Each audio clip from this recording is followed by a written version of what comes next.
என்ன சார் நல்ல வேலை? ஆமா, வக்கீலையா வீட்டுல இருந்தா கட்சிக்காரன் புடுங்கிடுறான், நிம்மதி கிடைக்குமா?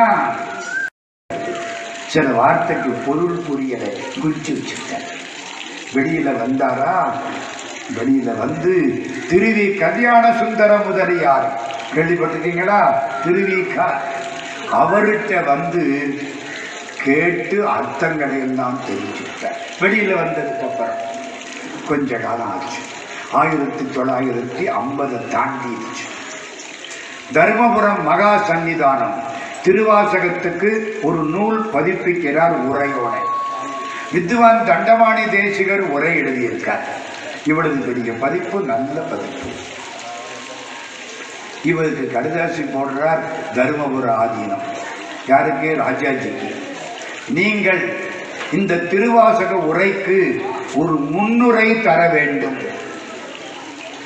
அப்பத்தான் ராஜாஜி இந்த கதையெல்லாம் சொல்றார். எந்த கதை? சப் இன்ஸ்பெக்டர் கிருஷ்ணய்யர் மூலம் நான் திருவாசகத்தை பற்றி தெரிந்து கொண்டேன். திருவாசக நூலை படித்தேன், முதலிலே இருந்து கடைசி வரை படித்தேன். எனக்கு வந்த சந்தேகங்களை திருவிக்க மூலம் தீர்த்து கொண்டேன். திருவாசகத்துக்கு நான் ஆளாகிவிட்டேன். திருவாசகம் என் உயிர் நூல், என் உணர்வு நூல், என்னோடு கலந்து விட்டது. திருவாசகத்துக்கு ஒருவர் உரை எழுதுவாரேயானால் அந்த உரைக்கு முன்னுரை தரக்கூடிய தகுதி எனக்கு கிடையாது, மன்னிக்கவும். கைதட்டி யாருக்கு? ராஜாஜிக்கு. வேடிக்கை பார்த்தீங்களா? உயிர் நூல். திருவாசகம் படிக்கணுமா வேண்டாமாம்மா? தயவு பண்ணி ஆளுக்காடு ஒரு திருவாசக புத்தகமாவது வாங்குங்க. என்ன, ஒரு இட்லி 20 ரூபா கொடுத்து வாங்கி திங்கிறோம், 3 மணி நேரத்துல காணாம போயிருது. என்னங்க அநியாயமா இருக்கு?